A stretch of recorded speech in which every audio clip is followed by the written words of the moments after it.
procedure-based. First of all, there are two exits to this building, one to my right and one to my left.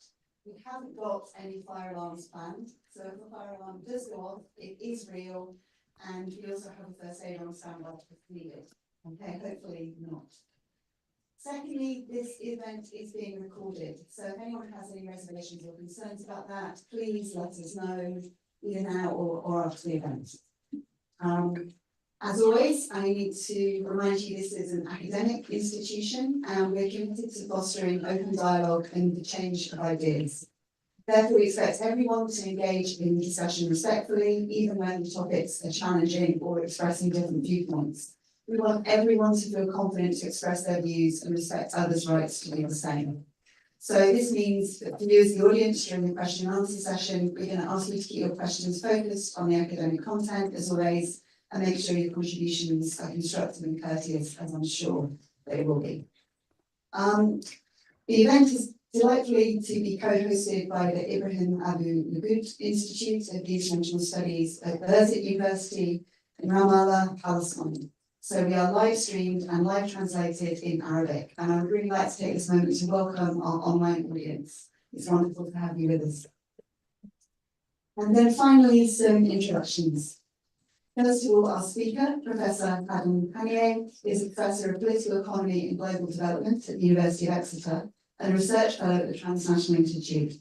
He's an award-winning author and founding member of the Centre for Palestine Studies at SOAS, University of London. His research concerns geopolitics, corporate power and resistance movements, offering a deeply informed perspective on the intersections of climate change and global systems of oppression. Our discussant today is Dr. Hashim Sharma, an Associate Professor of Human Geography here at the School of Geography and Environment. And we'll begin our discussions today with a welcome from Dr. Basil Faraj, who is an Assistant Professor and Director of the Ibrahim Abu Lughud Institute of International Studies at Birzeit University. So he will handle the introduction and then hand over to Adam. Thank you.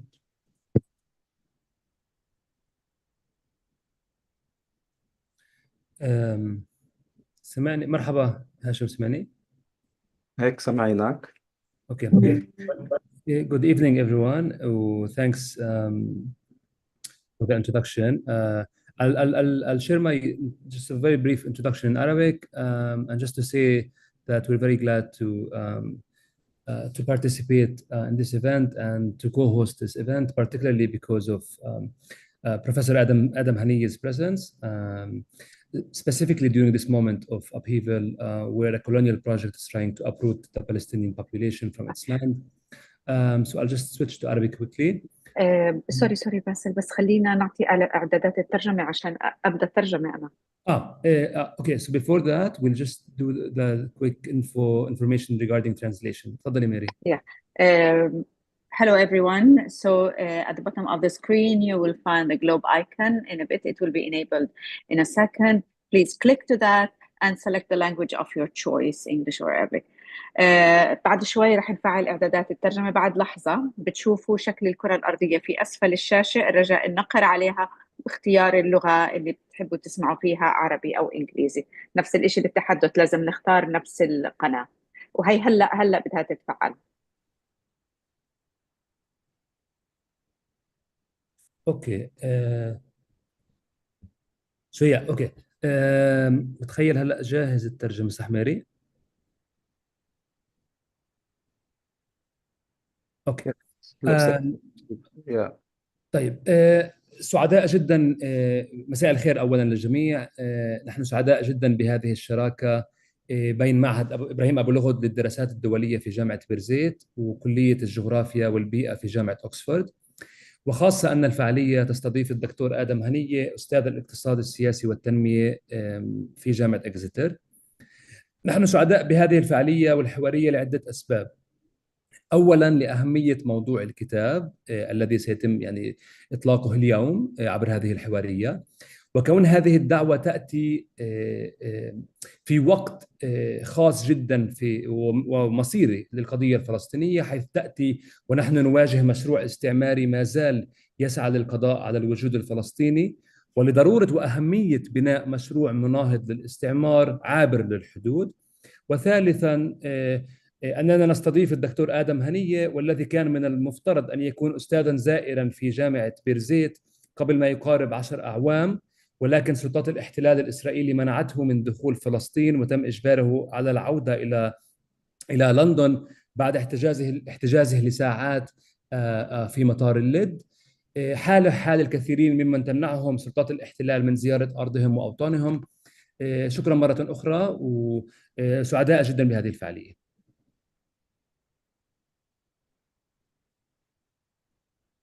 Perfect. Thanks so much. So I'll hand it over to Adam without further ado.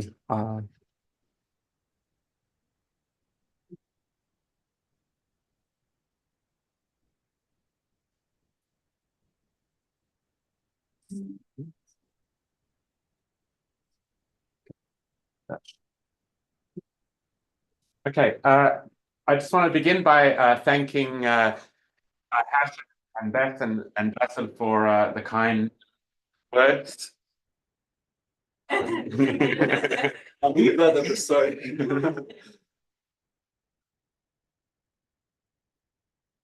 Yeah. Okay, now we're ready again. Sorry. Okay. Shukran كثير. Yeah, I want to begin thanking everyone for being here and the organizers, Mary for the translation and everyone online, and the Ibrahim Abu Lughod Institute in Birzeit, where I have very fond memories of working and being at more than a decade ago now. I wanted to begin this talk by outlining some of the approaches or the framework for my book, explaining some of the motivations, where it comes from, what I was trying to do, and then drill down a little bit into some of the main themes. I'm not going to try to cover everything. I'm going to look at 4 basic themes and talk about them in a bit more detail. So just to begin initially with the kind of approach or framework that motivated the book.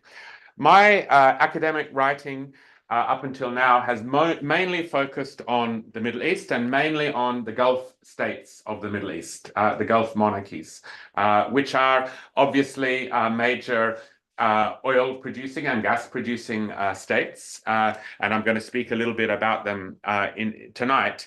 But dealing with these states, obviously there's a lot of questions raised about oil. And thinking about the history of oil, both in the Middle East, but also globally. And one of the questions that I've always felt or feelings that I've always had when reading about the question of oil is the way that it's often treated as if it has some kind of innate power, as if oil has this power and is able to do all of these things. So those of you who, and I'm sure there's many people here have heard of the book, for example, The Prize. Okay, it's a famous history of oil written, the standard, if you like, text history of oil. We talk about the oil curse, for example, or in the words of the Venezuelan oil minister, we speak about oil as the devil's excrement. What he spoke of this in a few decades ago. So in these ways, we invest oil with this innate power. And what I was trying to do in this book is to say, actually, this is a kind of a determinism, a commodity determinism. And actually, the questions we need to be asking are, what is it about capitalism, the social system that we live in, that invests oil with this apparent power? Okay, what is it about the kinds of logics of this social system that gives this black sticky goo, which at the end of the day, that is what oil is, it's simply a black sticky goo, invests it with this kind of apparent power. So this kind of approach, I mean, there's Hashim was telling me you've had Andreas Malm speak here recently. You know, those of you who know the book Fossil Capital will here there's a similar kind of approach there in terms of steam and coal, and in that particular book, there's the work of Matt Huber, who's written about oil in the United States, which makes a similar kind of critique of a lot of the oil industry. But there's this is the kind of, if you like, theoretical framework that I've tried to employ.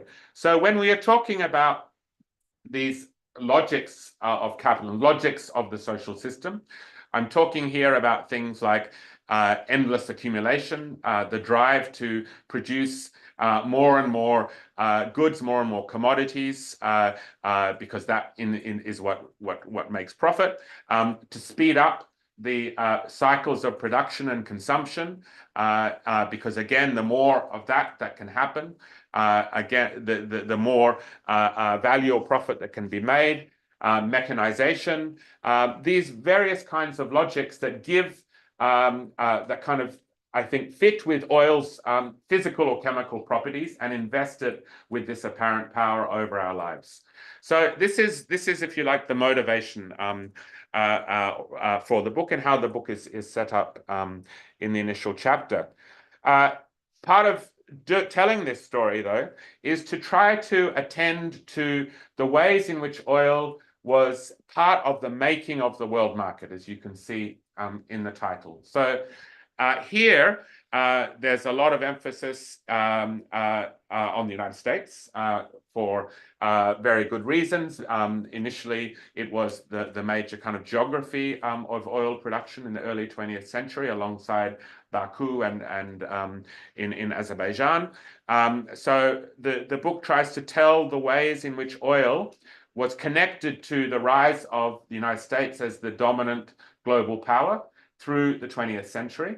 And particularly the way that the transition to oil as the leading or principal fossil fuel, which took place around the middle of the 20th century, was bound up with American global dominance. Okay, so and this I think is a really fascinating story, and it's not a straightforward story. It's not just about controlling oil.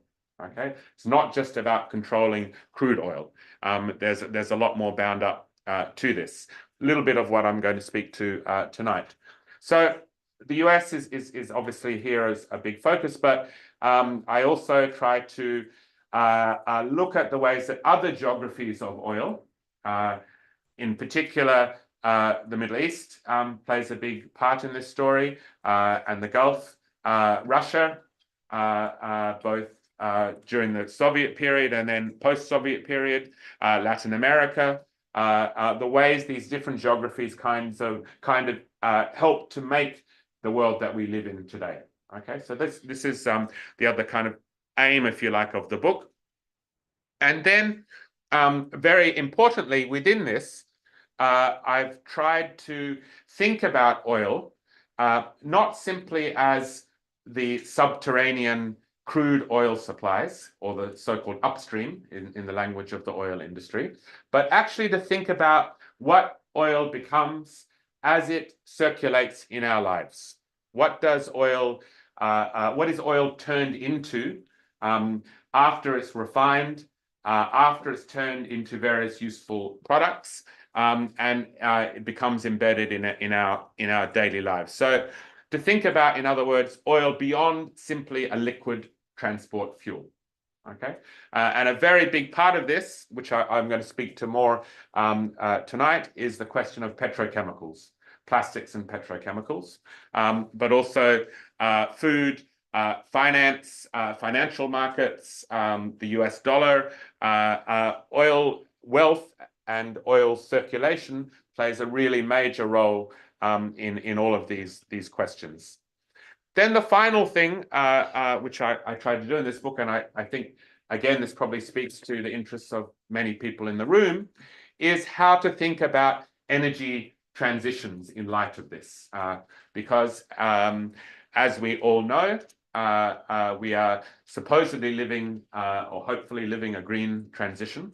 One of the arguments, though, that I make in the book, though, is that this is a myth, to put it frankly, in the sense that if we look at historically transitions, and the big one in this story is the transition from coal to oil in the middle of the 20th century, that transition wasn't the replacement of coal by oil. It was an additive process. It was oil adding on top of coal, and then later on natural gas, and today renewables as an additive process, increasing basically the total throughput of energy. So there's something I think we can say about the nature of this so-called green transition in the context of looking at the earlier energy transitions. So just to, this is, I'm not going to speak about all of these things, just to give you a sense of how these questions are covered.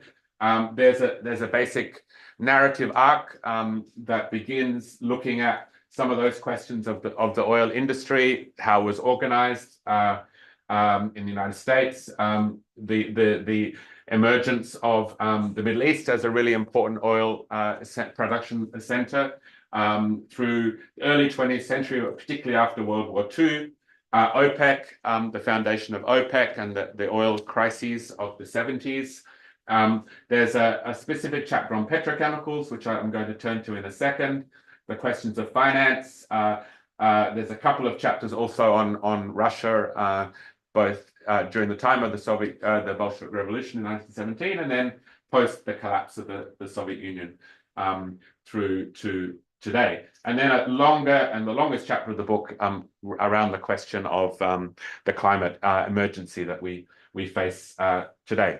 So what I wanted to I wanted to speak to 4 questions tonight in a bit of depth.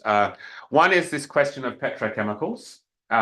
Secondly, the rise of national oil companies. So these are large state-owned or state-run oil companies, and what they mean for the oil industry globally, and the questions of the climate.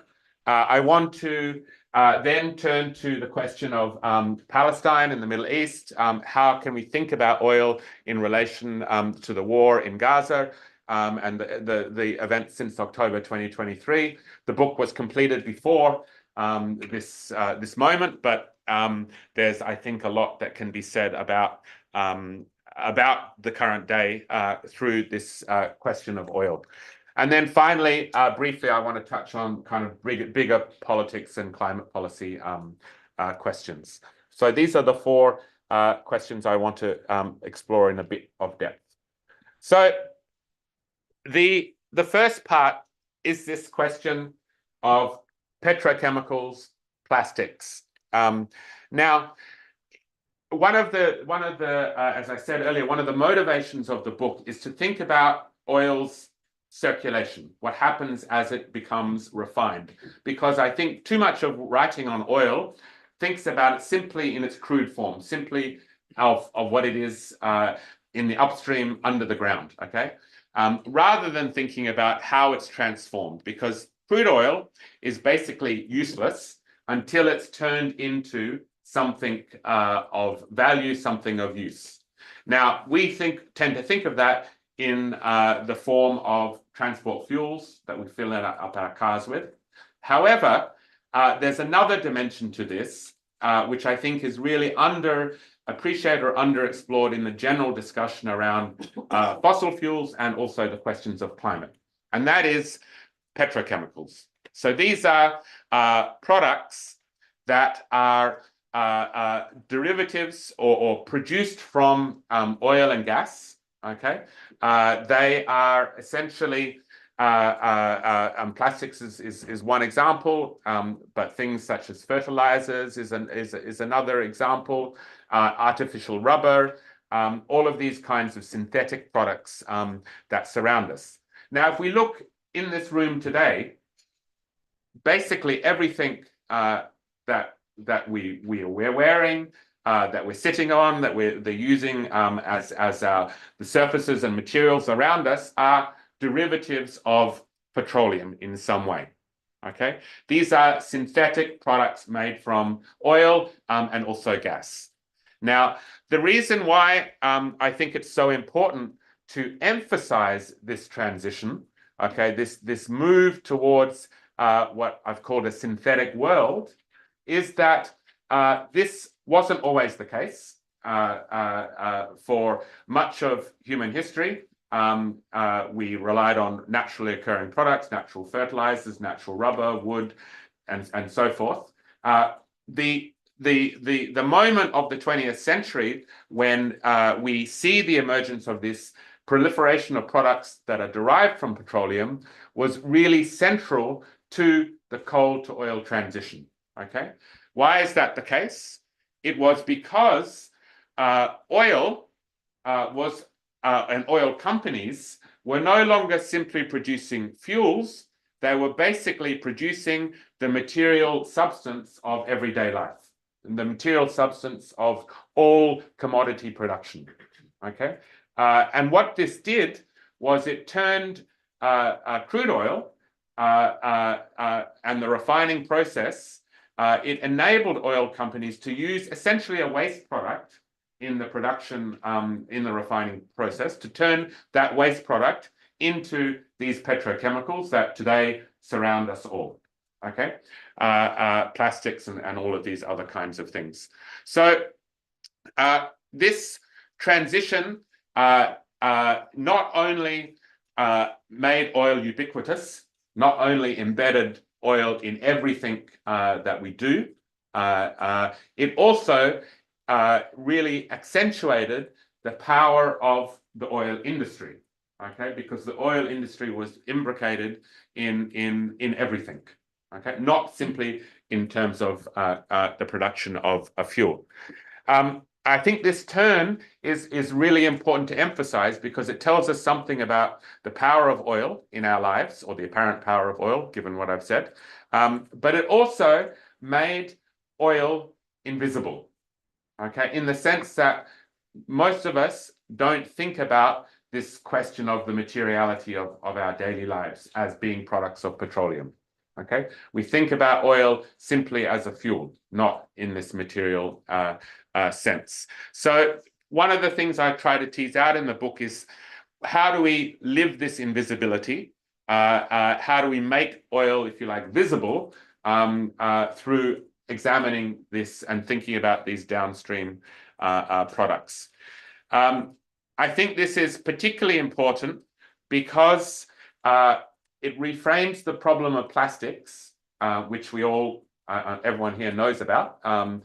We read the newspaper every day. There's a story about microplastics, nanoplastics, their accumulation in human bodies and all parts of the natural systems, and the toxic effects, which is absolutely crucial to address. But it also reframes that question as a problem of fossil fuels. Okay, not simply a problem of toxicity or of recycling, if you like. So this is a kind of an argument, a fairly major argument that I tried to put in the book. And it's interesting, those of you who, and again, I'm sure many of you here have been following these discussions about a plastics treaty, a global plastics treaty, that discussions in Busan in South Korea last November, discussions to have a global plastic treaty which was focused on limiting the production of plastics. Okay, that treaty failed. There was no agreement that was made. And looking at those negotiations and why it failed, it's very evident the major force that blocked any such treaty were the big oil companies. In particular, an oil company called Saudi Aramco, which I'm going to speak about in a second. So this, and the arguments that were put forward by Saudi Aramco, also ExxonMobil, the big American oil firm, was that the problem, and this is a quote from ExxonMobil, the problem is pollution, not production. Okay, so again, I think this kind of explains why it's so important to think about plastics and the question of petrochemicals in this lens of production, if you like. Just one example I want to put here, just to illustrate, I think, some of these points. And to me, it's a very striking example because it's, again, part of this invisibility of oil, is the question of clothing. Okay, the fact that virtually, everyone in this room, I'm sure, basically what we are wearing are products of oil. These are synthetic fibers, and it's really, I think, interesting and useful to think about fashion and clothing in this sense, because we have talked often about this concept of fast fashion. Okay, the idea that the fashion industry is now based around many different smaller micro seasons, huge volumes of clothing, and constant changing of clothing style. This kind of change to the industry is evident over the last couple of decades. It, on one side, is connected to the proliferation of cheap labor and garment workers in parts of the global south, a story that is I think, well known. But the other thing that enabled this massive expansion of clothing was the introduction of and rollout of these synthetic fibers. Okay, so again, this is an example of how of what oil does for capitalism, if you like, enabling this endless growth in production that is really embedded in the nature of the industry of petrochemicals. The final thing I'll say on this, and I'll come back to this towards the end, is that for the oil industry, petrochemicals are really seen as the lifeblood of fossil fuels. Okay, they explicitly speak about the demand, the future demand for oil, and the future of oil coming or being enabled through the petrochemical industry. Okay, so we see companies like Saudi Aramco thinking about turning about 40% of their oil barrel into petrochemicals. That's the goal. Okay, so this is really seen, I think, as this is important to think about in terms of the bigger climate questions. Okay, so that's the first thing I wanted to speak to. The second is closely connected to what I've said, is the rise of the NOCs, or the national oil companies. So here, if we look at the kind of the history of oil in the 20th century, the first 60, 70 years or so were dominated by the big Western oil firms. In particular, there were 7 of them, American and European oil firms, called the Seven Sisters, which again, I'm sure many of you are familiar with this history. These big 7 Western oil firms are the origins, or many of the oil firms, the Western firms that we talk about today, like ExxonMobil, like Chevron, like BP, like Shell, have their origin in these 7 big Western firms. Now, what is very interesting to look at is how these firms organize themselves globally, and how they are kind of divvied up the world market between themselves, and oil suppliers, particularly in the Middle East, between themselves, and also how they were structured in a vertically integrated manner. In other words, they were active at all parts of the oil value chain. Okay? They were active in pulling the oil out of the ground, but also the ownership of refining, also the petrochemical industry, the transport of oil, pipelines, shipping tankers, and so forth, as well as retailing and marketing and the sale of oil, service stations, etc. Each step from what's called the upstream to the downstream they dominated and controlled those stages of the oil value chain. However, in the latter part of the 20th century, we see the emergence of these big national oil companies, headquartered mainly in the Middle East, but also in China is another major center. Okay, so these are large oil firms that have their origins in basically the upstream sector and the nationalization of oil in the 1960s, 1970s, and 1980s in places like Saudi Arabia and elsewhere. Okay. However, what has happened today is that these national oil companies are themselves vertically integrated. They've kind of emulated the corporate patterns of the Western firms throughout the 20th century. So they are active and in some ways becoming dominant all the way down the oil value chain. And key to this are the Gulf monarchies in the Middle East, in particular, Saudi Aramco.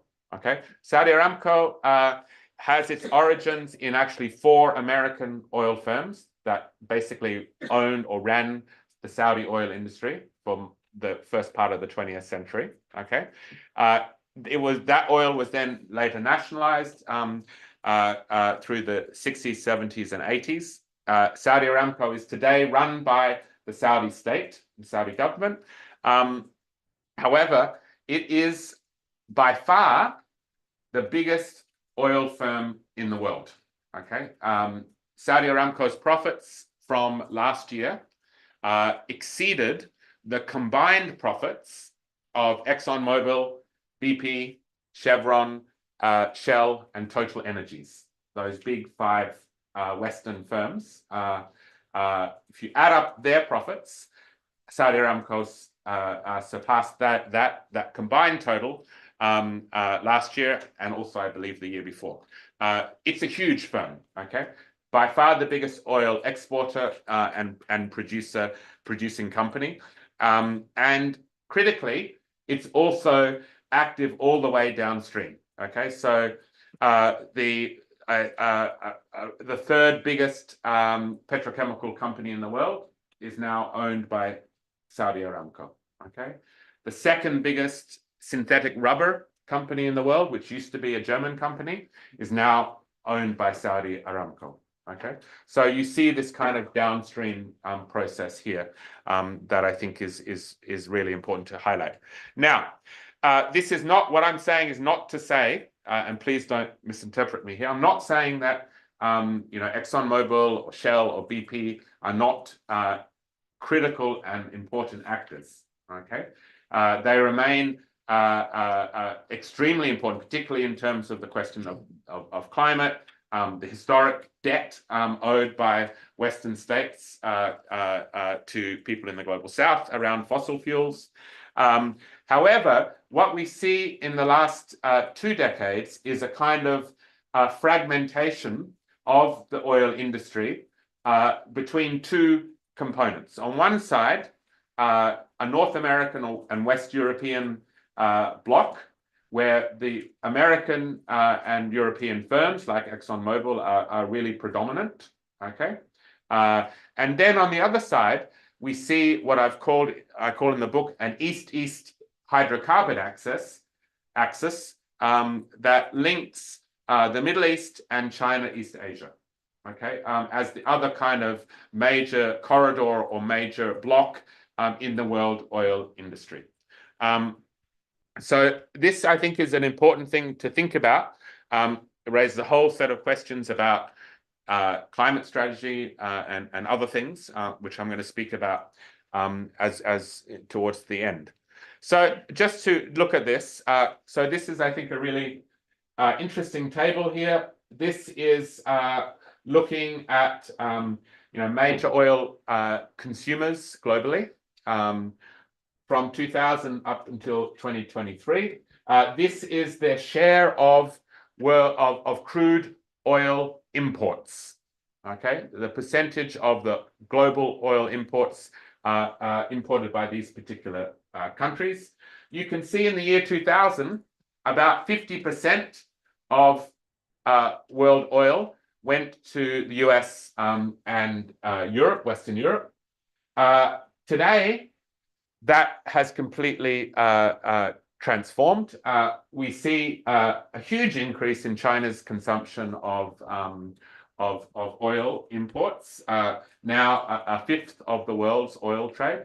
If we add in other parts of East Asia, it comes to about a third of the world's oil is flowing eastward to these countries. Now, why is this important? There's a few reasons, three in particular. Firstly, that this shift in the industry or the shift in the global geographies of the oil trade was associated with a massive increase in demand for oil globally. Okay, it wasn't like a zero-sum game where the US and Europe fell and China and East Asia rose. Okay, it was actually an overall increase, very substantial increase in production and consumption of oil. Okay, globally. So this is one of the reasons why I think the question of the climate has become ever more urgent, because there is no lessening of oil consumption, but actually an increase. Last year was the biggest ever production of oil, as well as gas, as well as coal. Okay, this additive sense of energy transition is clear. So this increase that we see in China from 4% of the world's oil to 20% of the world's oil imports was equivalent to about a new US entering the world oil market. So you can see the kind of scale that we're speaking about here. Okay, massive increase. So that's the first thing in terms of what it means for global oil consumption and so forth. The second thing is that it tells us why these NOCs, in particular companies like Saudi Aramco, have become such major players. Okay, because this new demand has basically been met by the big Gulf producers. Okay, like Saudi Aramco. So about 50% of China's consumption comes from the Middle East. And about 70% of all of the Gulf's oil exports go eastward to China, and they don't go anymore to the West. They used to go to Western Europe and the United States. They now flow the other way. Okay, and this has been the case for about 20 years or so. Okay, this I think has important political implications, which I'm going to come to in a second. So that's the second thing, the way this shift in the geographies of oil has really accelerated oil consumption, but also pushed forward the growth of these big national oil companies. And then the third thing is that this growth has not simply been crude oil exports. It's not simply the fact that Saudi Arabia is pulling out this oil from under the ground and sending it to China. Okay. Rather, what is happening is this kind of vertical integration I spoke about earlier, where Aramco and other big Gulf producers are really taking a major hand or a major part of the refining of oil and also the petrochemicals and plastics. Okay, so these kinds of downstream products are also part of this east-east hydrocarbon axis. So let me show you what I mean by this. I think this is a very fascinating table. This is refining capacity globally. So these are different areas or regions of the world and their share in refining capacity. Okay, so this is really crucial, this kind of step in the oil industry, because it's where oil gets turned into everything around us, useful things, including fuels. You can see that in the early 2000s, over 40% of the world's refining capacity was concentrated in North America and Europe. Okay. Today, there's been, again, a dramatic shift. China and East Asia make up over a quarter of the world's refining capacity. Okay, basically doubled over the last 20 years. And the only other region of the world where there has been an increase in refining capacity is the Middle East. Okay, and I think probably today that Middle East figure has surpassed Europe, okay, in terms of its share of refining capacity, because there are some huge oil refineries that are coming online now in the United Arab Emirates, in Saudi Arabia, in Kuwait, that are among some of the biggest in the world. Okay, so this is one illustration of how the geographies of refining have changed in the last couple of decades. It's also, I think, very interesting to think about this because this refining capacity is highly concentrated.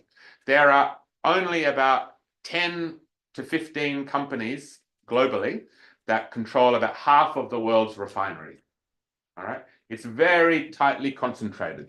So again, companies like Aramco and are now among the top of that list of very small list of big companies.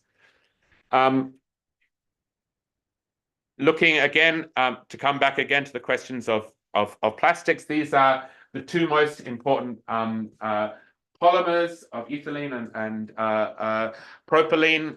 They are feedstocks of again essentially everything around us. You can see that these in the table, the 5 major importers of these, headed by China in both cases, and the biggest share of their imports are coming from the Gulf states here as well. So about a quarter of ethylene, sometimes called the most important chemical in the world, that goes to China, is coming from the Gulf. So again, this is an indication of this kind of downstream process that I'm talking about, feeding into everything that again, much of it manufacturing processes that then get exported further afield.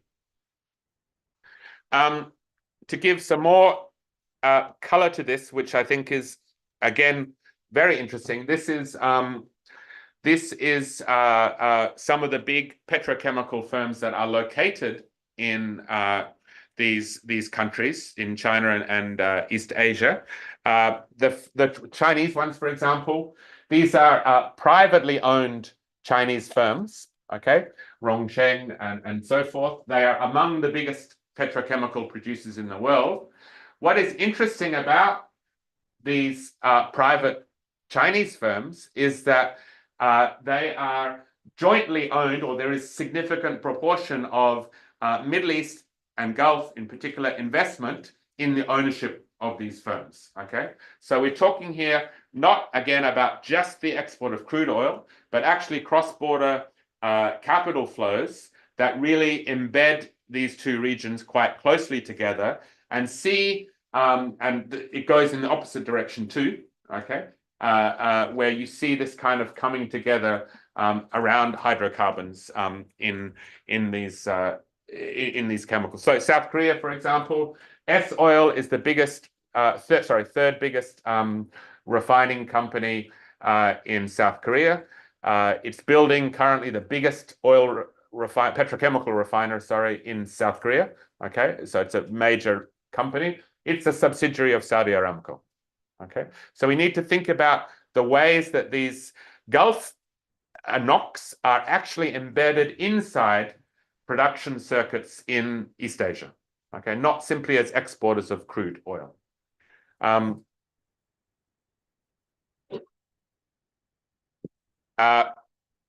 Just to fill this out a little bit, looking about this question of the transition, because I think it's quite interesting to think about these NOx as not simply oil and gas firms. They're also expanding into solar and renewables as well, other kinds of renewables.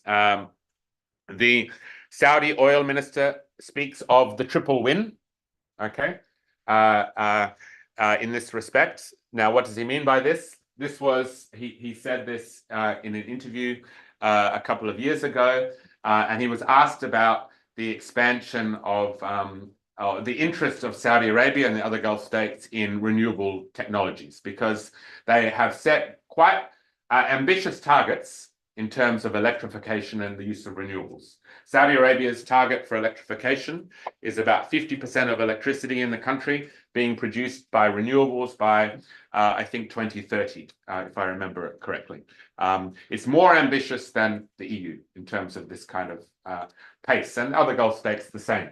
So he was asked about this. Why is it, you're a major oil producer, the biggest oil exporter in the world. Why are you interested in solar, in particular solar, and also wind? And his answer was, well, we see it as a triple win. Okay, what is this triple win?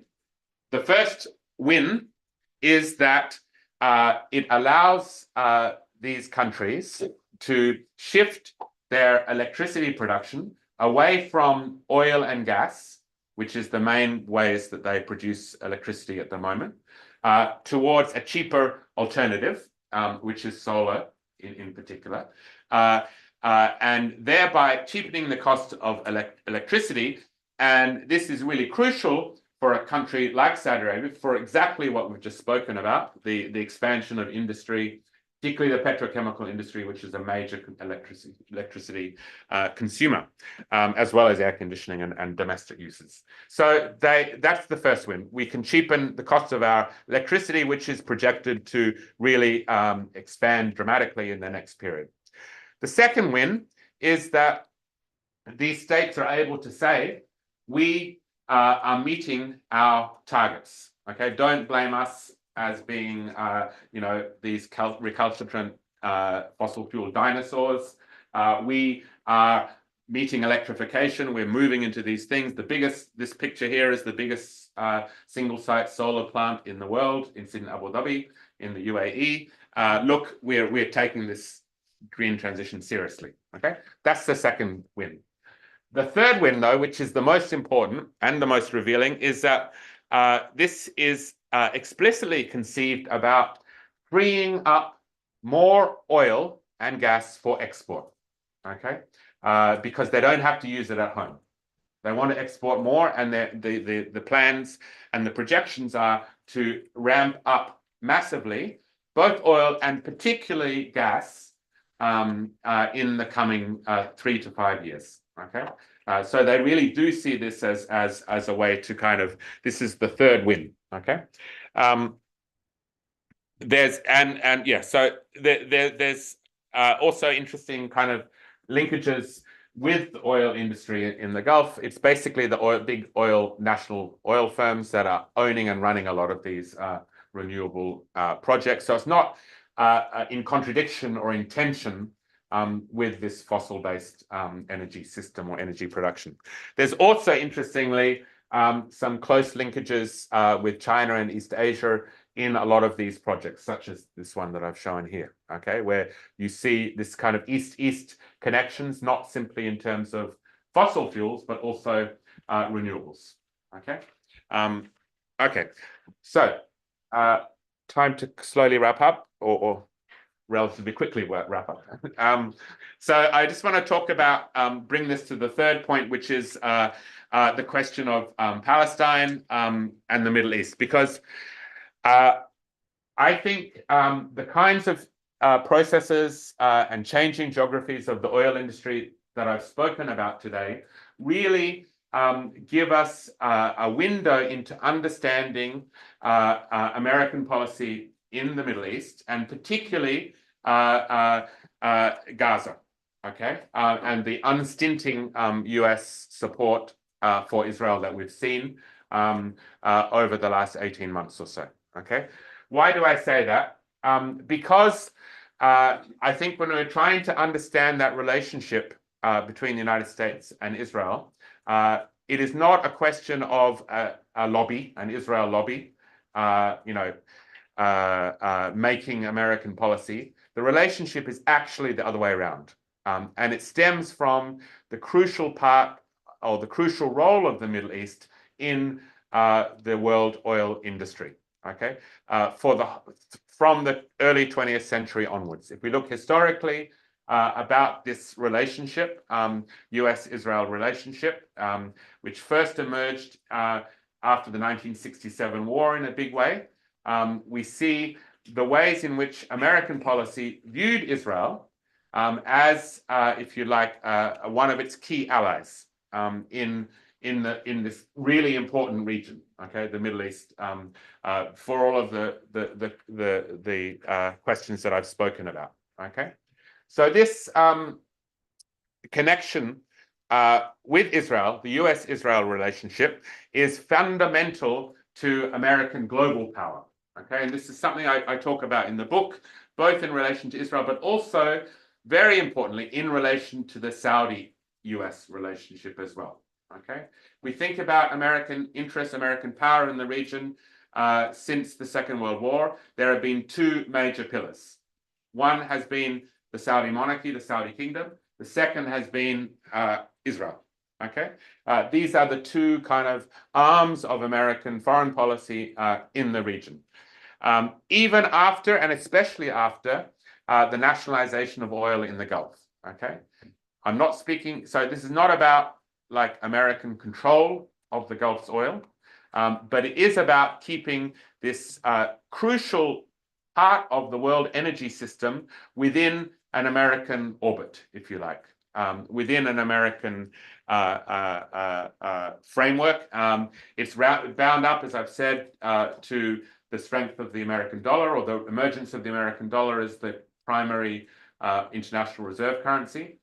Which I can talk about. I won't speak about this now, but I can speak about it in discussion, and so forth. So in the context of these shifts that I've spoken about, this East-East shift, this becomes ever more important, I think, to understanding geopolitics globally, okay?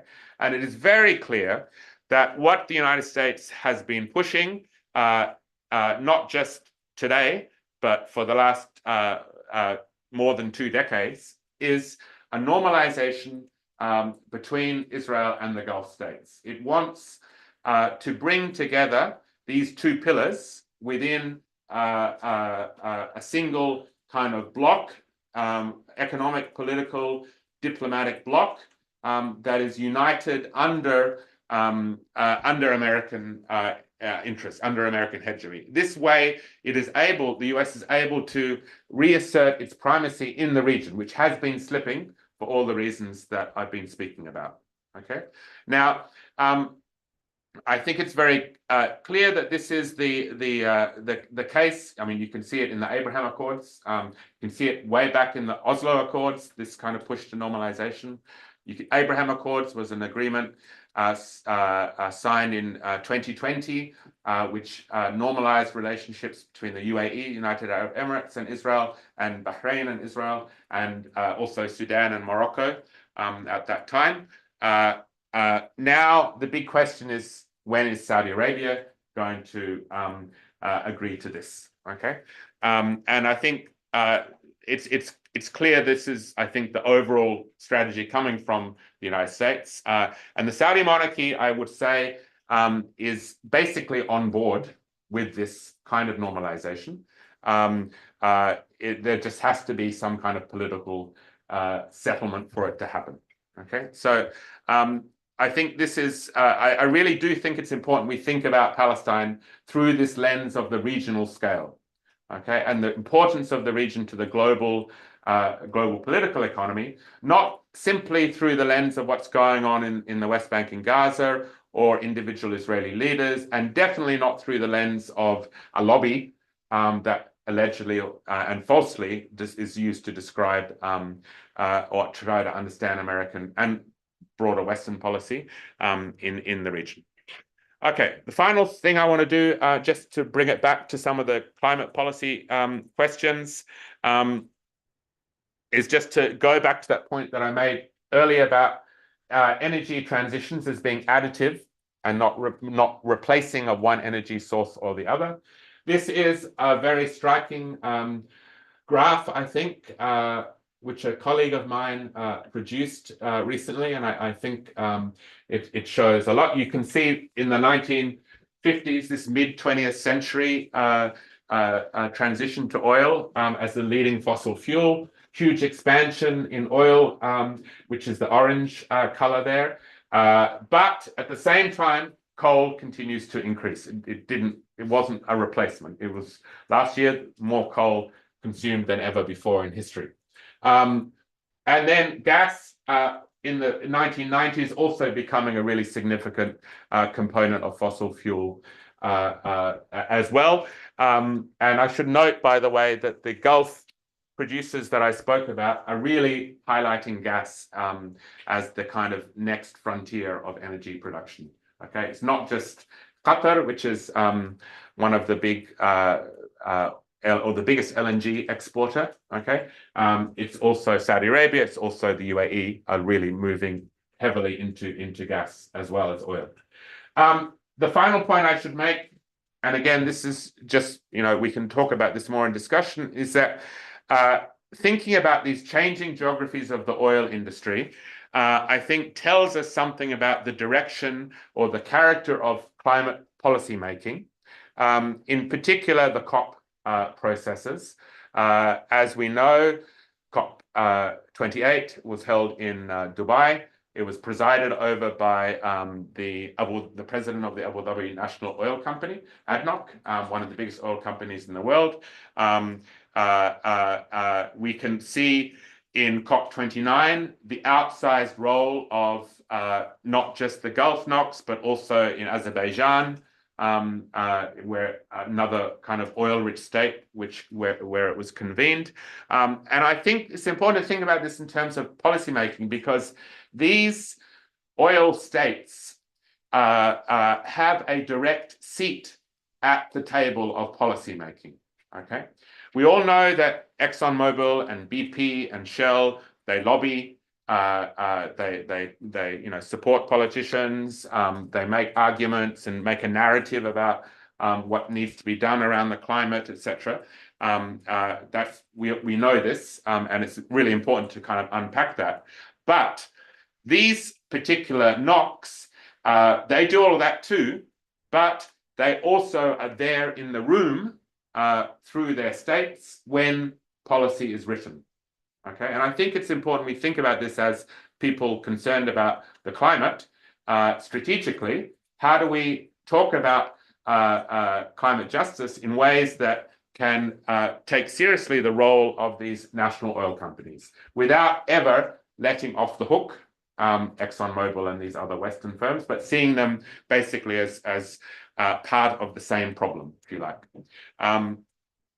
Okay, so there's much more that can be said about that, particularly about COP29, but we can leave that for discussion.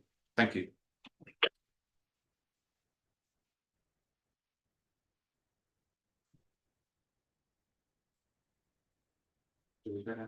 Yes.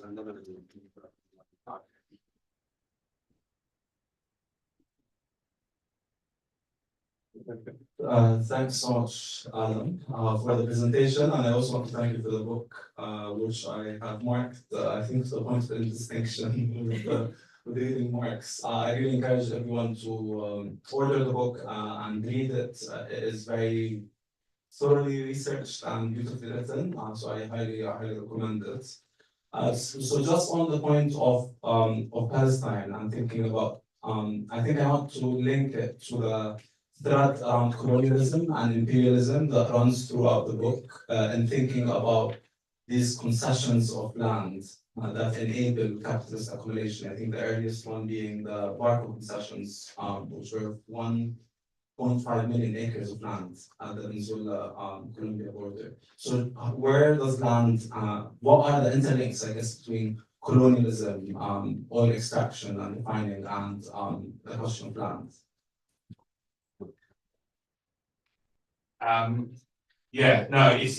There's, I mean, if we think about the expansion of the oil industry in the early 20th century, you can really see the way that the direct control of land becomes so important around the question of the upstream reserves.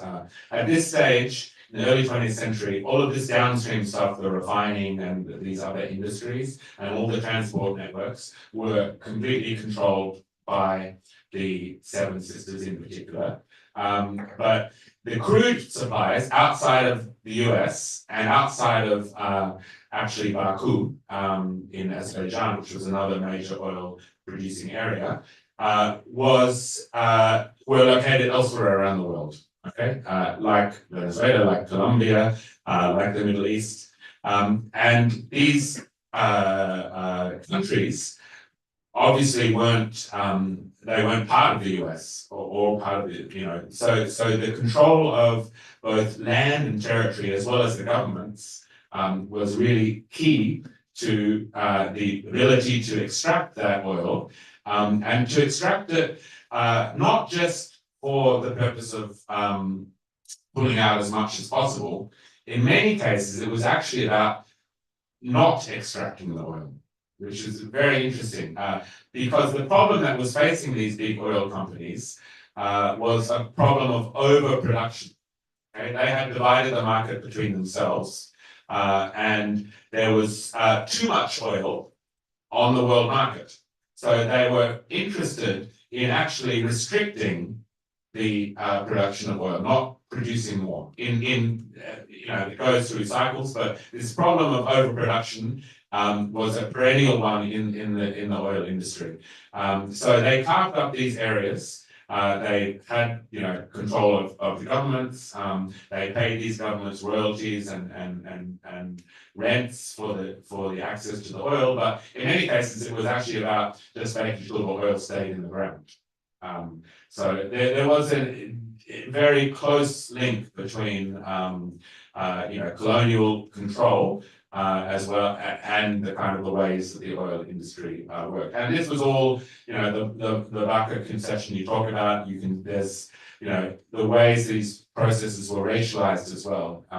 In terms of how people were thought about living in these areas is really striking. You're reading some of these early discussions about how do we this oil here or this oil there, and the ways that the indigenous peoples of these lands were conceived as being like, there's a line in an American government report in that particular concession where they talk about the jungles that were seething with the most violent natives or something around those lines. So that kind of racialization also takes place as part of this. So I guess then the second question has to do with the nationalization of oil, which I think you were very careful in the book to highlight that the nationalization of oil is the result of organizing from anti-colonial grassroots movements that were putting pressure on these kind of capitalist corporates to concede some of the power, the Western firms. And you also, especially in chapter 4, where you talk about the Russian interlude and the Bolshevik revolution, you talk about nationalization. This kind of being 1917, the Bolshevik revolution being the first moment of the nationalization of oil. So as a precedent for the anti-colonial nationalization, which brings you to the question around kind of the limits of the nationalization of oil. In terms of thinking about it anti-colonially and from the purview of the question of the land. Yes.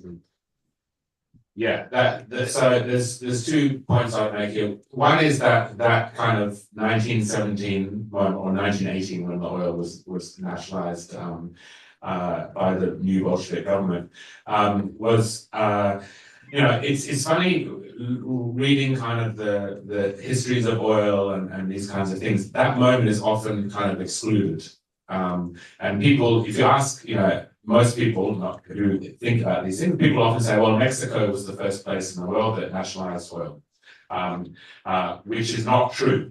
Okay, it actually is not even true for Latin America. Bolivia nationalized oil before Mexico, but it's Mexico is the one that's often held out as being the first place. It was actually in Russia, as part of the Bolshevik Revolution, and this had a really whole set of unintended consequences, because what that did was it excluded Western oil firms, in particular European oil firms, from that really important area, Baku, which was the center of the oil industry, became the center of the oil industry. So it was, what that did was it actually rejigged the kind of power balance in the world oil industry, because the Europeans had lost that access, and the Americans weren't involved there at that point. So it actually helped in, again, unintended consequences of strengthening, if you like, the United States oil industry vis-a-vis the European oil industry because of that. It also made the Middle East ever more important, which is where you see the turn to Iran, Iraq by the British in particular, to kind of secure these oil reserves. So that's one thing. Now, on the kind of later nationalizations and the establishment of OPEC in 1960, I think there's a lot of mythology about OPEC. You know, that it's like a vanguard of Third World Revolution, and you know, they put an oil embargo and, you know, stood up for Palestine, etc. I think the reality is very different from that kind of story. There certainly was a strong move by anti-colonial movements to take control of crude reserves from the Seven Sisters and Western producers. This was really bound up with the anti-colonial movement, the Bandung conference in 1955, a real kind of moment of national liberation movements coming together, highlighted explicitly the question of oil as part of those deliberations in Bandung.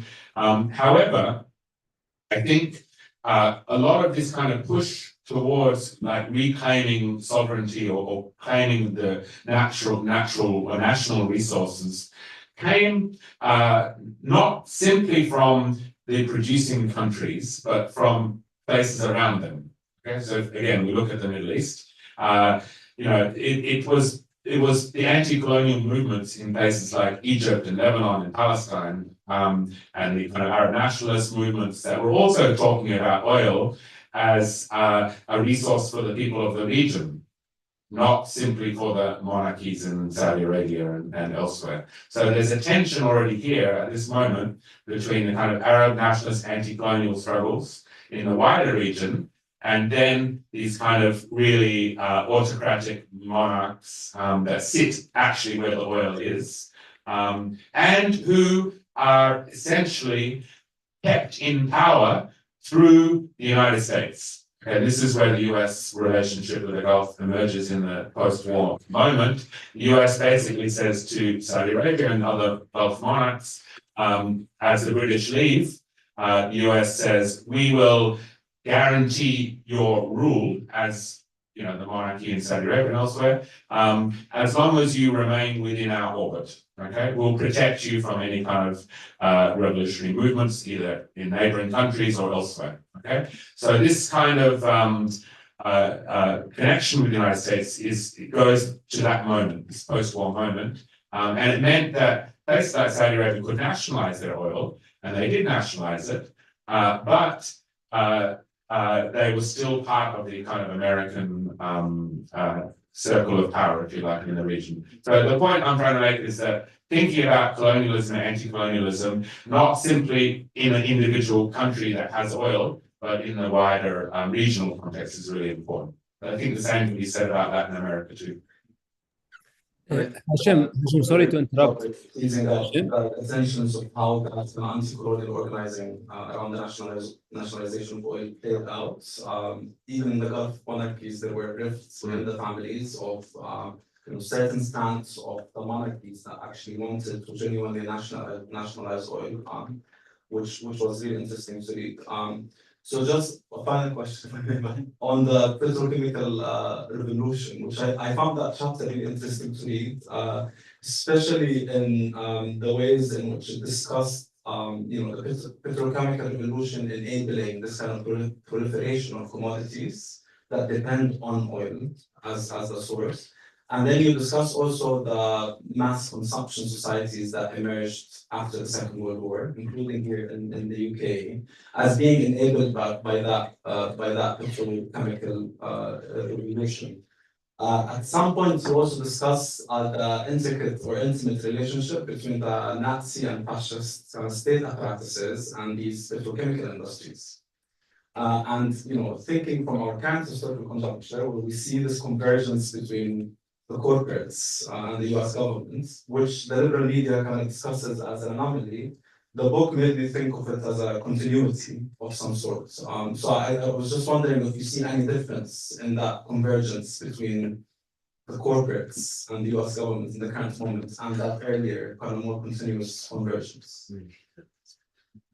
Yeah, I mean, that story is a really fascinating story around this kind of transition to oil and the use of oil as the feedstock for the petrochemical industry. Because in the early 20th century, the chemical industry, the feedstock was largely coal.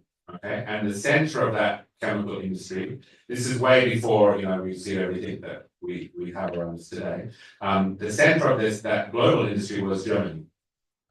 And by far dwarfing anything that was in the United States or whatever. So this is the early 1900s. During World War II, and in the lead up to World War II, there was a very close connection between the big chemical firms, German chemical firms, and the rise of the Nazi Party. Really closely bound together.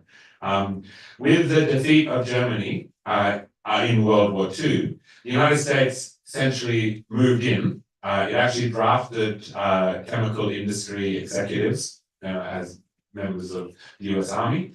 They went into Germany and basically hoovered up all of the secrets, the chemical processes. And the shift was shifting away from coal to oil as the feedstock of the industry. And they did this through, like the Marshall Plan was part of this, and all this kind of post-war arrangements for Europe. So there definitely is a continuity in terms of the relationship between the governments and the big corporate firms.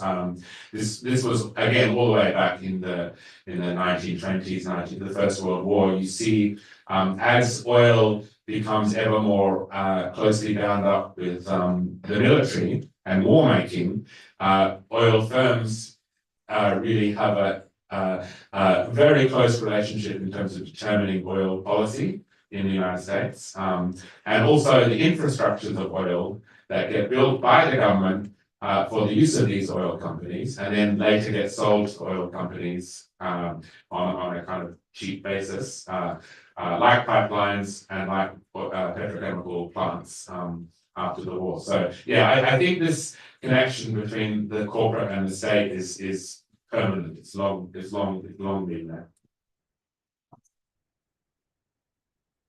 Right, so we're going to open it up now. We'll take a few questions from the room and then we'll take a few questions online. So maybe I'll gather. Hashim, can you hear me now? Lady in front of you first. Hi, thank you so much for this talk. I was really excited to come because I've been reading your work for, well, I don't know, as long as I've been studying. So thank you. A lot of your previous work is focused on international financial institutions like the IMF, but also the World Bank, etc. So I was wondering if you could say anything on their role in this kind of oil economy.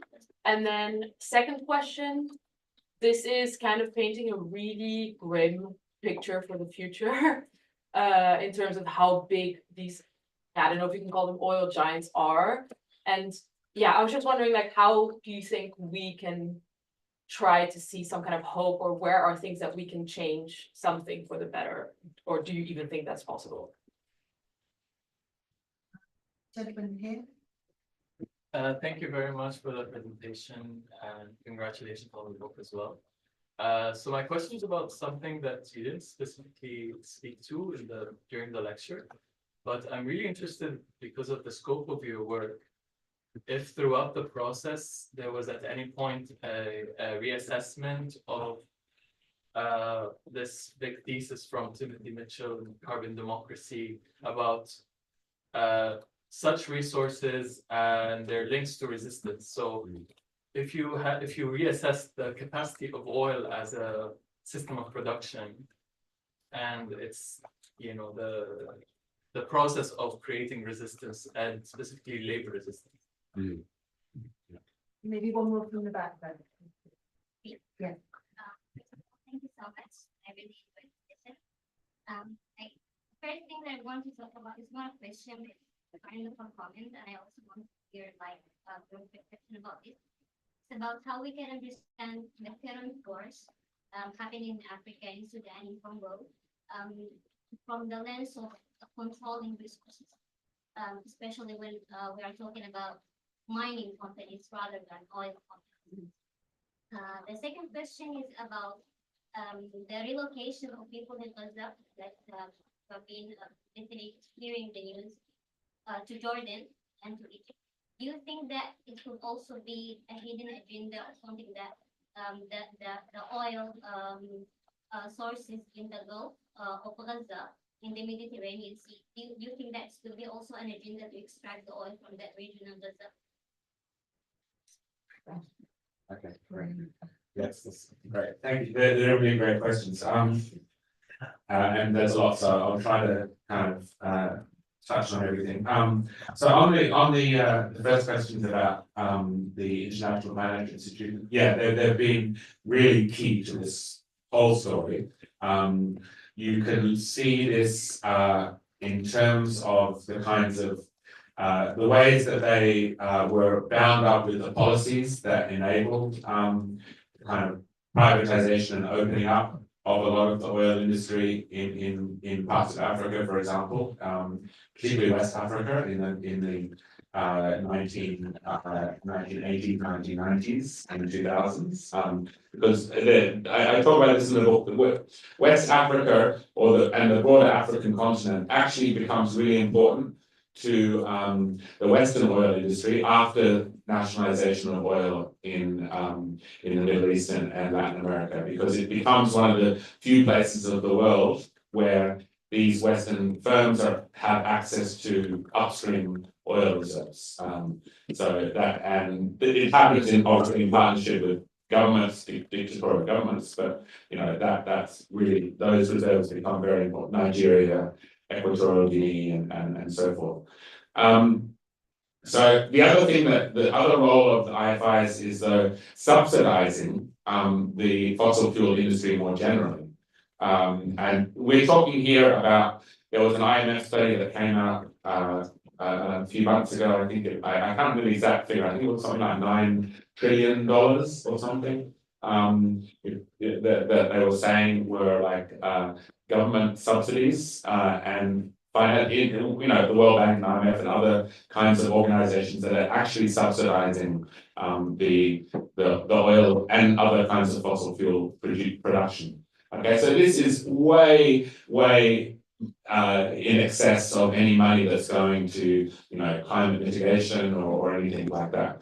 So there's direct subsidies that go for these, and it's still going today. So yeah, it's a very direct thing. What to do? I think, you know, I think we need to think about this question of oil, fossil fuels, and climate as a systemic problem, which is why I wrote the book. You know, that's the main argument.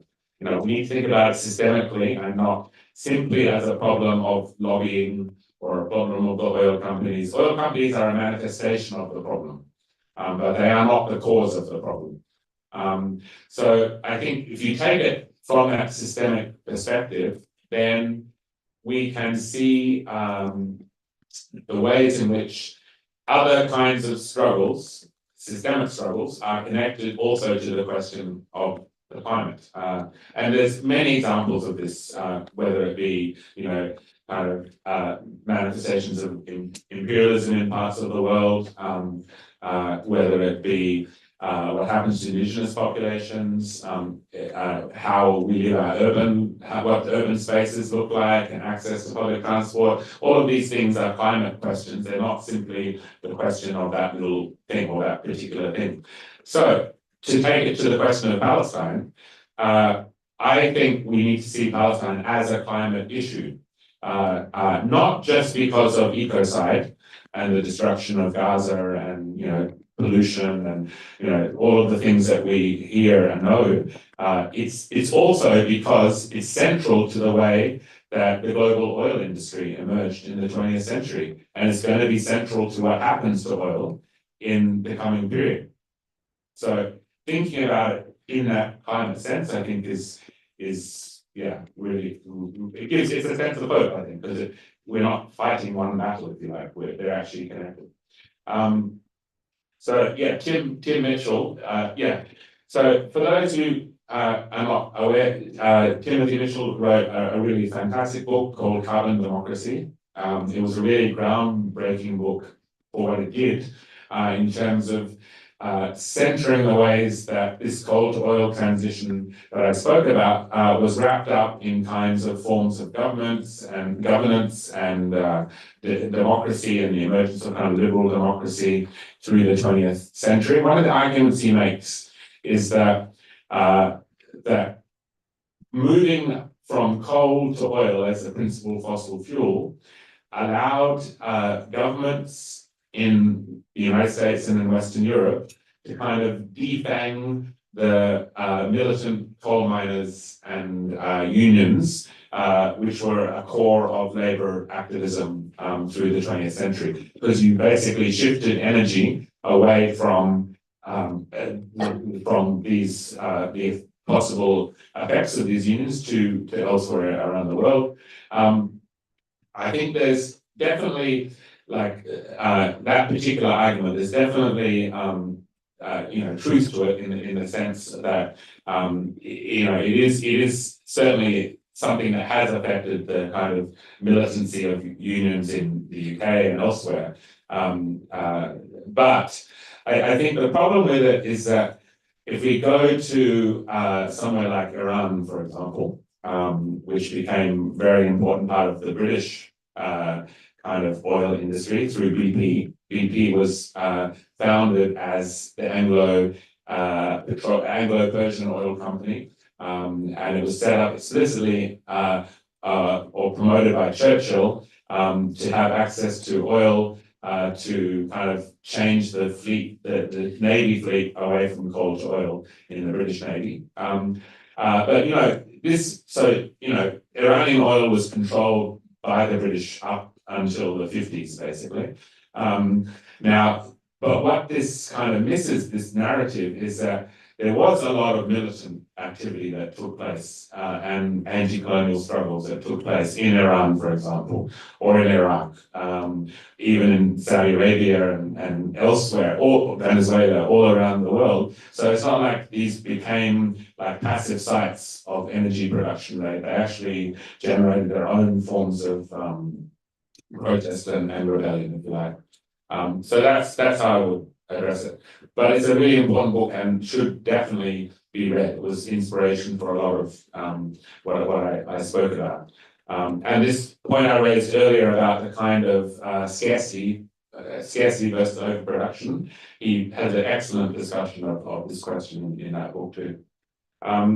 Yes, undoubtedly, the kinds of activities we see in the Congo and Sudan around minerals, rare earths and other kinds of minerals is there's a lot of similarities. So we can see the ways that, for example, the EV transition or the trend, again, you can question whether this is a transition, but the move to increasing electrical vehicles and electrification depends on and reinforces these kinds of extractivist patterns in African continent, in Latin America, in Southeast Asia, Indonesia. We can see these kinds of extractivism, colonial forms of extractivism, really central to actually enabling these kind of new technologies here in Europe or elsewhere. So absolutely. And on the the question of I think there's no doubt that, I mean, again, for people who don't know, there are oil and particularly gas reserves located in the Mediterranean off the coast of Gaza. And these have been opened up and exploited by a bunch of companies, including firms that are American firms, European firms, Israeli firms, and Gulf firms, by the way, also as an example of this normalization. A big Emirati energy firm is involved in the extraction of this gas in partnership with Israeli firms. So yeah, however, I don't think it's I think it's important, but I don't think it's the factor that's driving Israel's actions in Gaza. I think it's important from the context of thinking about Israel's relationship with Europe, and because partly some of this gas will supply European markets, and it's kind of portrayed as this way of dealing with some of the shortfall of gas in Europe caused by the lack of Russian gas. But the amounts we're talking about are not, they're important, but they're not, huge, if you like. I think it's more about the kind of geopolitics of those resources. And they're also connected to this normalization stuff in important ways too that I was talking about. The Emirati example is one, but Egypt is one of the places where a lot of this gas actually gets transited from. So the kind of Israel-Egypt normalization is partly connected to these gas resources too. Sorry to be standing here awkwardly because I'm just moderating the online component. I think we can take another round of questions. Sure. I just want to encourage everyone to speak loudly so that the live translator can hear. And Adam, if you could also repeat the question before answering it so that Mary can translate it. Yes. It's okay. I think if Adam repeats it. Do you want to use it? Oh, you don't. Oh, yeah. We don't have any yet. So we can take a couple more questions from the room. Okay, maybe first. Hi, thank you. I have two questions. The first is about the rise of U.S. domestic oil and gas in the last 20 years and how that's impacted the hydrocarbon axis you spoke about. And the second was if you could talk a bit about your title, Crude Capitalism, which I really liked. I was thinking about like what are the different meanings and implications of that title, like capitalism as a concept or a gadget concept, or what capitalism.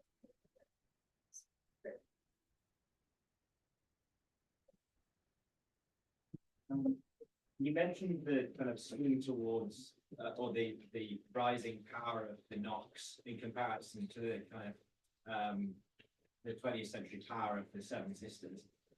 I wonder if you could speak about whether you think we have any sufficient political structures to manage their rising power through the next decade or two, or whether we're just in a complete kind of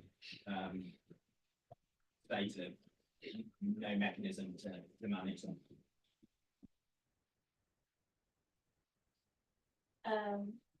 I just have a question about the audience you have in mind for this book, and for people from the region whose day-to-day is not like it's not so structured as much as it is lived. And then who are you targeting with this book, and whose hand would you like it to come to? Because like I'm trying to imagine someone from Lebanon or Palestine. What can they do with this book, and how can that change their reality? Versus, I understand the importance of solidarity, but I'm with people who care about the climate, but I'm just thinking about, We'll pause there for a minute. Are you happy to summarize the question? Yes, sure. Yeah.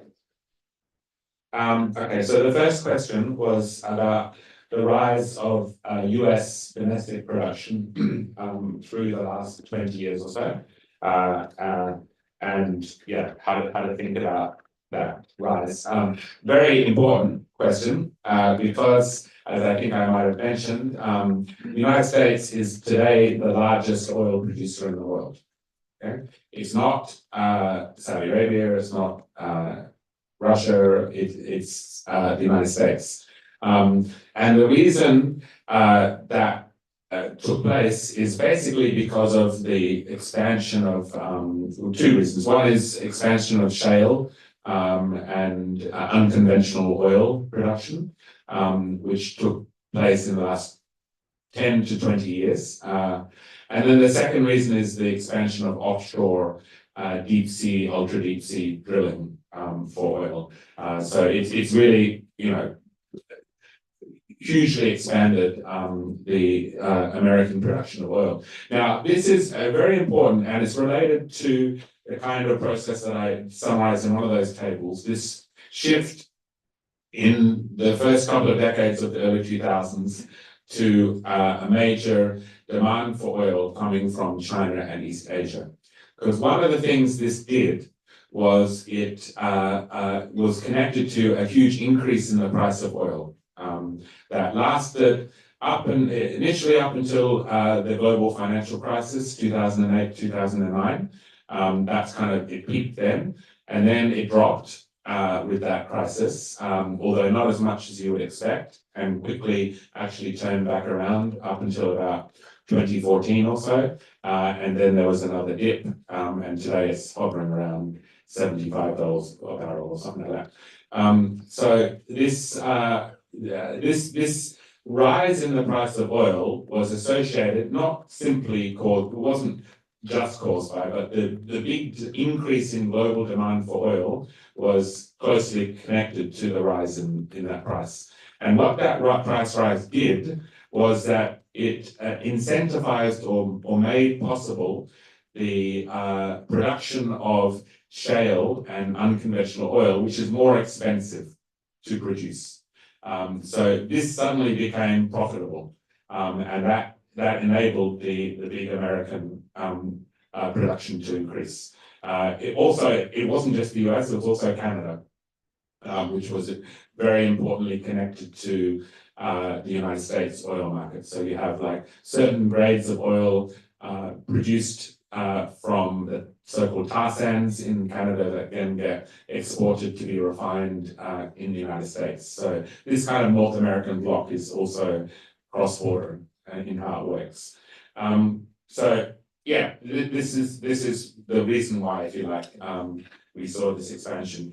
The second question was about the title, crude capitalism, and what are the meanings of the different ways in which that term is what it means. I settled on that partly, I think, for the reasons that you're saying, in the sense that there's an obvious connection of crude and crude oil. However, I do think it tells us something about the crudity of capitalism as a social system. And I like the way that it kind of played with that sense that we're living in this social system that is it's disgusting in that sense of what it does to us as human beings, but also to the environment and so forth. So there's that kind of sense that I was also trying to play at. And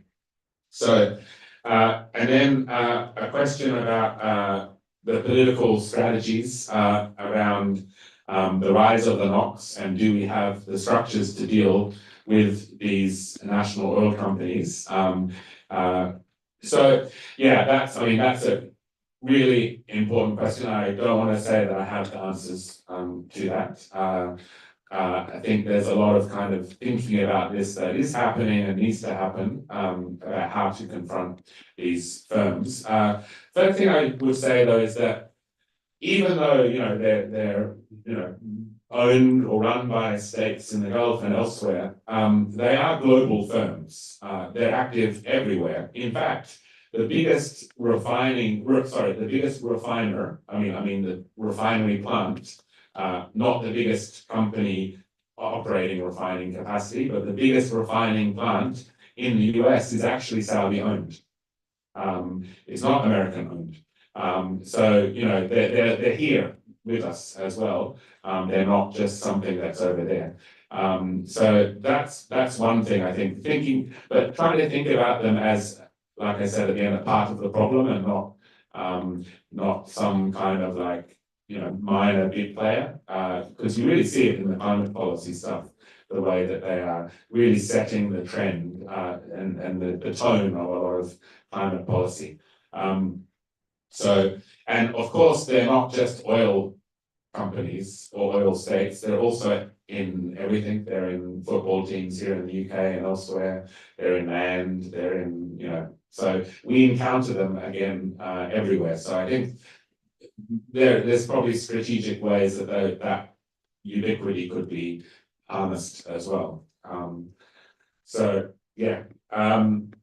And then the question of, in the audience, who did I have in mind as the audience for the book, particularly in the region, in the Middle East? Well, so part of the audience is, I mean, you know, it is trying to speak to a climate audience and activists and others who are interested in the question of oil and the climate, and to make the kind of arguments I've outlined at the beginning. But specifically in the region, I think there is, I hope the book can open up ways of thinking about the region's place in the world in different kinds of ways. So it's not just as it's often thought about, you know, a place of conflict or violence or, you know, these kinds of things, but actually is central to how global capitalism works. Okay, you want to talk about financial systems, you want to talk about the materiality of the world around us, all of this stuff that's connected to not just the Middle East, but the Middle East is a really crucial node, and it's generative of the world. It's not just a place that's the passive victim of some outside force, if you like. So thinking about the ways these kinds of like geographies play out together is one of the things that I hope people can take away, and also the similarities that exist with other parts of the world market in that respect. And then very specifically, you know, and this is my earlier work also, is thinking about the Gulf in particular in this, and not just thinking about the Gulf as like these giant oil spigots run by, you know, people who are not like, you know, capitalist agents. We need to think about the ways much more carefully the Gulf is implicated in the wider region. Okay, I think in terms of Palestine, but also other parts of the region. The Gulf is really central as a major node of capitalism in the Middle East, needs to be theorized as that. And that's hopefully something that can be taken from the book. Do you have any I questions? think we have a question online, so I'll just ask Basil to share it. Yeah, can you hear me, Hashim? Yes, the audience can too. اوكي جست نوت ان الزملاء اللي موجودين اونلاين بالامكان يعني رفع اليد اذا يعني في حال لديكم اي استفسار او سؤال. يعني للاسف خاصيه السؤال واجابه يعني شكلها مش يعني لا تعمل. هو سؤال كيف بامكان او تحليل الاقتصاد السياسي مساعدتنا على يعني فهم الواقع الفلسطيني، او ربما يعني حتى يعني دي اكسبشنالايز، يعني نزع يمكن هذا التصور انه فلسطين هي قضيه يعني قضيه اساسيه محوريه لفهم الواقع، بس يمكن أن نستخدم كتابك ادم لفهم زي ما انت اشرت في نهايه ربما يعني حديثك، انه يعني هذا الكتاب هو ممكن لفهم الواقع الاقتصادي السياسي عالميا، ولكن من خلال فلسطين ايضا. تخيل هاي كانت نقطه مهمه في النقاش. وإذا في أي استفسار آخر ممكن ترفعوا الإيدين للزملاء اللي هون بس. think it's written in the chat box. The question is, how can a political economic analysis of the situation in Palestine helps us de-exceptionalize it? And I think it's kind of speaking against this tendency to think of, the situation in Palestine as too intricate to be explainable through a political economic lens. So yeah, I mean, I fully agree. This is a problem of this kind of exceptionalizing, and I think there's two ways I would say that. One is the kind of bigger regional picture that I spoke to earlier in terms of thinking about, in particular, Israeli settler colonialism, the dispossession of Palestine, since 1948 all the way through till today, as being really bound up with the importance of the region as a whole to the world market, to global capitalism. First of all, obviously British colonialism, but particularly after the '67 war, when the US becomes the kind of hegemonic power in the region, the US really standing with one leg through that relationship with Israel, US-Israel relationship. So I think thinking then about what is it about settler colonialism that gives a specificity to Israel. And I think here it's useful to think about other kinds of settler colonialisms, like South Africa is an example that stands out in the sense that when you have this kind of colonial project, they tend to be useful allies and dependent upon external powers. So in the case of South Africa, we saw that with the British and US support of South African apartheid all the way up until the end. South Africa was seen as being an outpost, if you like, of Western influence and power in the region. Because of that kind of racial character of the state. And I think Israel in many ways, because it's founded upon this kind of dispossession of Palestinians, also plays that role vis-a-vis Western, in particular the US.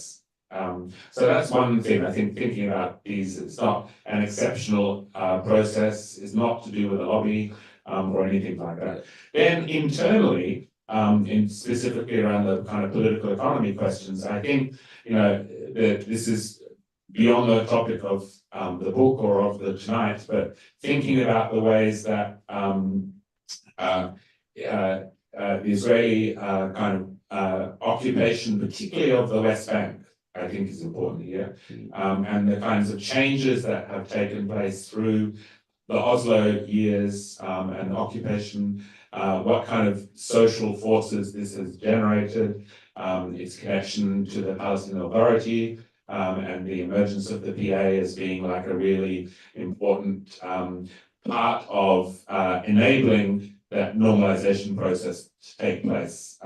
So again, I don't think we can understand the PA absent from those kind of bigger political economy dynamics. Yeah, and I think that reminds me of a paper you wrote probably in the early 2002, 2003. Probably forgot about it, but I still cite it everywhere. But it really does an amazing job of explaining the Oslo process as the result of the first uprising in Palestine and this push to find an economic peace arrangement that then becomes viable to Israeli settler colonialism. And then you explore that in more clear terms, I think, in the Lineages of Revolt book as well, which I also highly recommend. Shall we do one more round of questions? Sure. Or maybe the final one.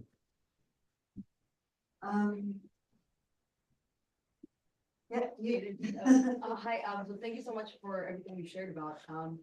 I wanted to ask you about the implication your book can have in the Gulf. So I grew up in the Gulf, and you talk about how the book highlights the role that the Gulf plays in the globe, but also like how we can bring these conversations to people and how we can actually have those conversations.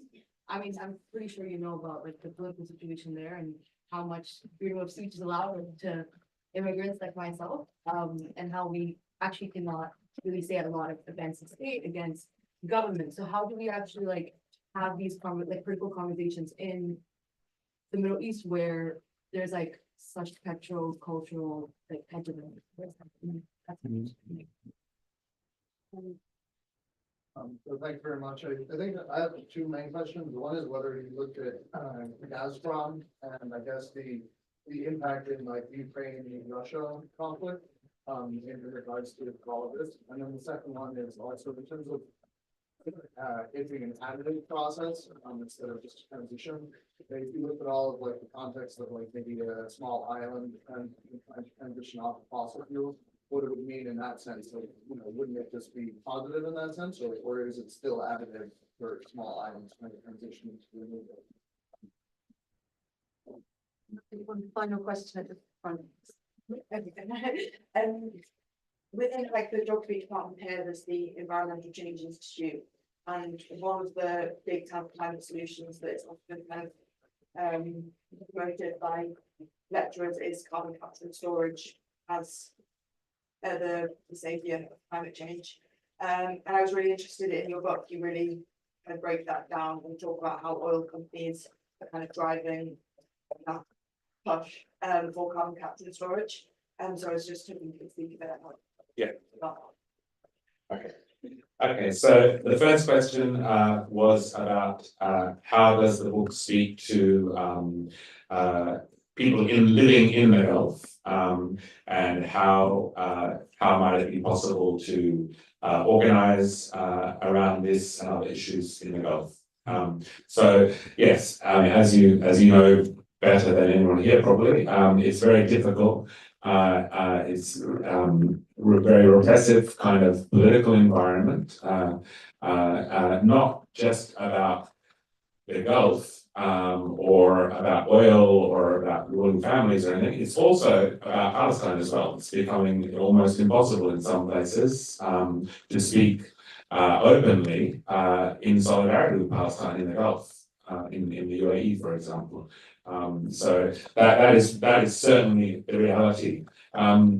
So I think one of the things that's really important to be something specific about the Gulf that is different from other major oil producing places, and I think is really important to think about, is the overwhelming preponderance of migrant workers in the Gulf class structure.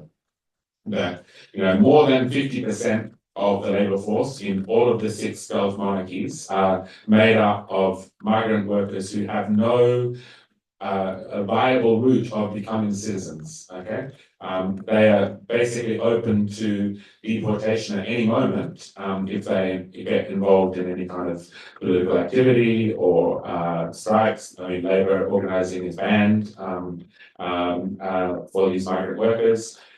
So this is very different from somewhere like Iraq, for example, or Iran.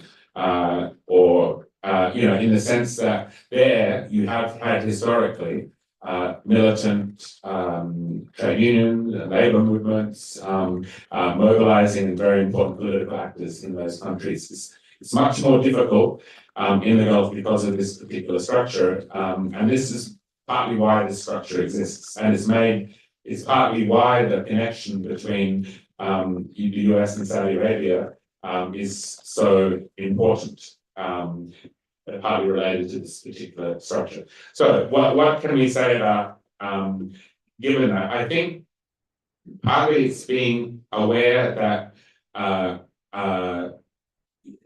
that the Gulf's kinds of the politics in the region need to be thought of not simply as the ruling family, but also I think much more attention paid on the rights and conditions of workers in the Gulf.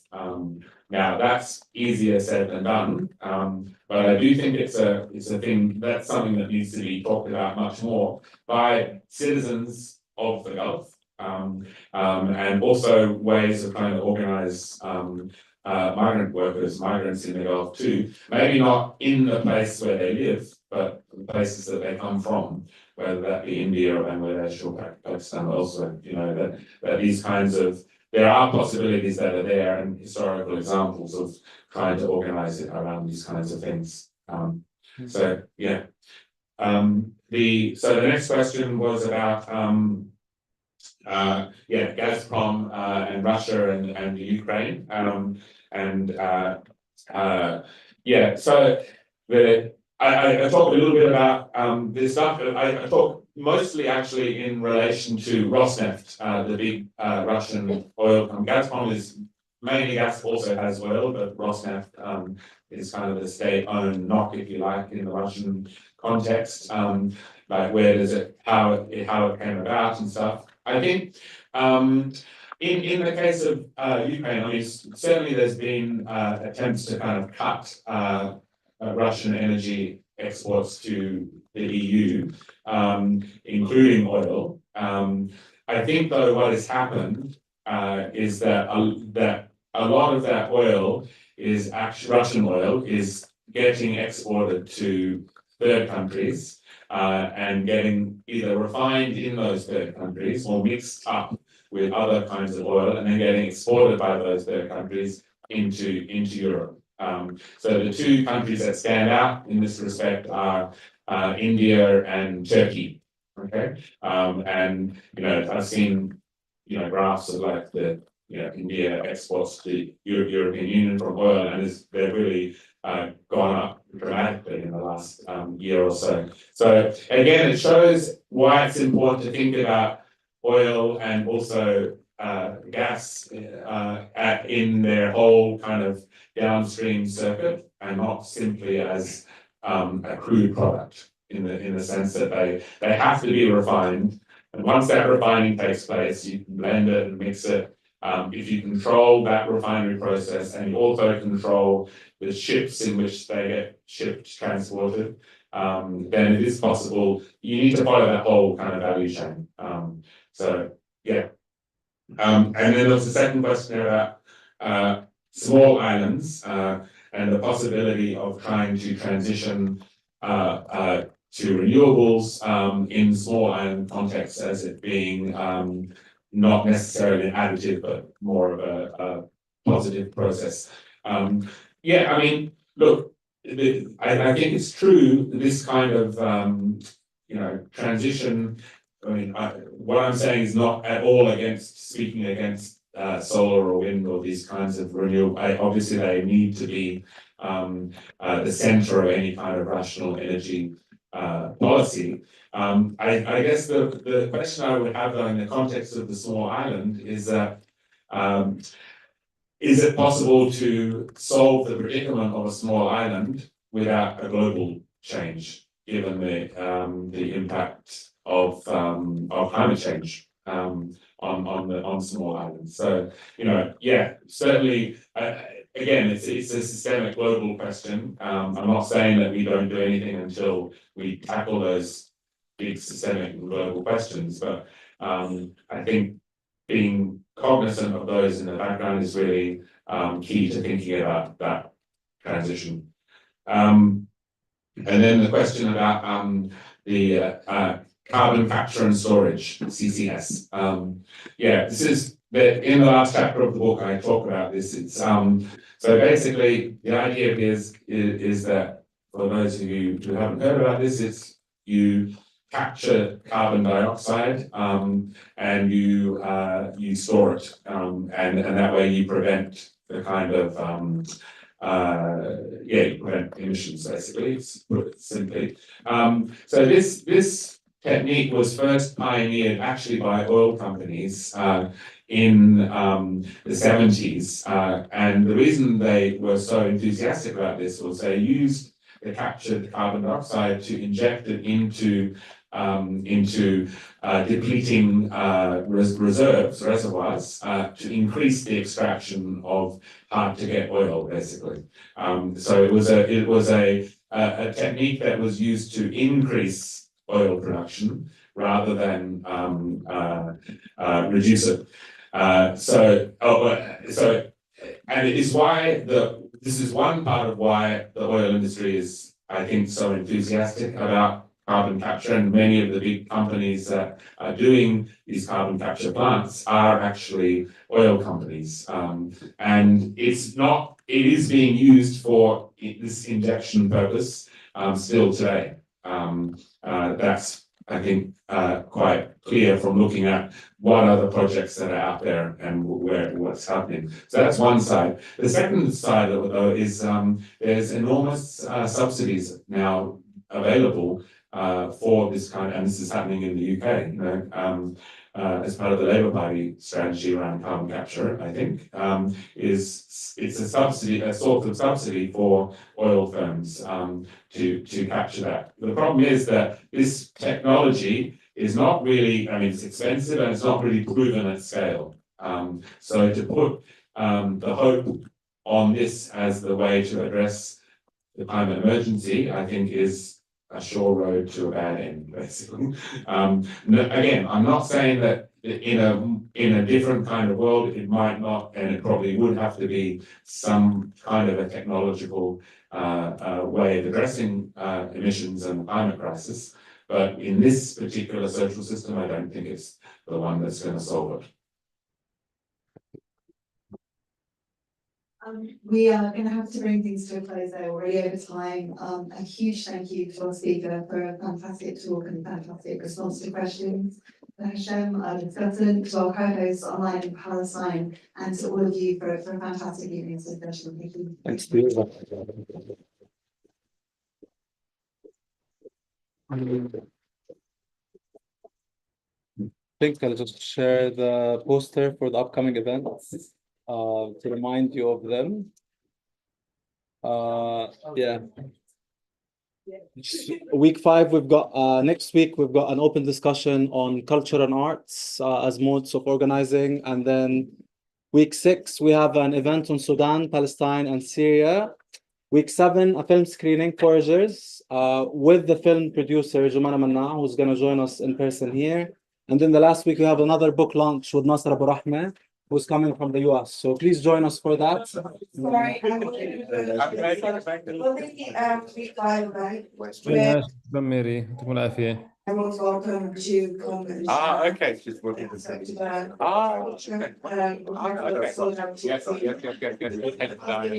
Yes. You're doing a PhD or? No, also shameless plug. Starting now is the Decolonizing Anthropology Collective is doing a film screening of Tell Me Your Little Bird. Yeah, sure. They've really got this opportunity and it's also bake sale. So if you can't go to the film screening, just go to St. Anthony's and get a cake. Very nice meeting. Thank you so much. I would invite you for lunch, inshallah, one day. Yes, I would love to. Are you staying for the reception for a bit? You're probably on a rush. I have to get back to the subject, but I felt a lot of them. Thanks for coming. Yeah, share. Yeah, from me anyhow. Yeah. Okay, thank you. No, I'm sorry I couldn't come over here. It was good to hear again.